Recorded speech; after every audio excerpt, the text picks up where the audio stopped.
क्या आप जानते हैं क्रूस का मूल्य?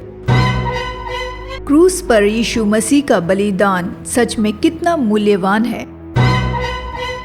नए नियम में मत्ती, मरकुस, लूका, यूहन्ना के सुसमाचार में 89 अध्याय हैं।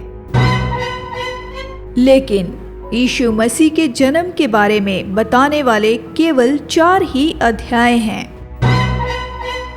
उसकी 3.5 साल की सेवकाई के बारे में बताने के लिए 58 अध्यायों में लिखा हुआ है। उसके आखिरी 8 दिनों का इतिहास 27 अध्यायों में लिखा हुआ है। उसके जन्म के बारे में केवल 4 अध्यायों में लिखा है। उसके 3.5 साल की सेवकाई के बारे में 58 अध्यायों में लिखा है।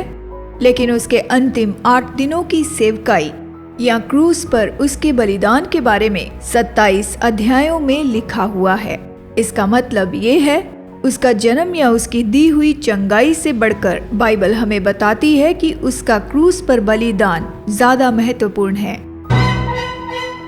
हमें ये जानना होगा कि क्रूस पर उसके बलिदान के द्वारा मनुष्य पापों से छुटकारा, क्षमा प्राप्त करता है। क्रूस पर उसके बलिदान के द्वारा मनुष्य स्वर्ग राज्य में प्रवेश कर सकता है और अनंत काल की मृत्यु से बच सकता है, चंगाई और उद्धार को प्राप्त कर सकता है। हम यीशु के क्रूस के द्वारा विजय प्राप्त करते हैं। उसने क्रूस पर जो बलिदान किया है, उससे हम पापों की क्षमा पाते हैं और क्रूस पर उसके बलिदान के द्वारा हम लोगों को स्वर्ग के राज्य में प्रवेश प्राप्त होता है।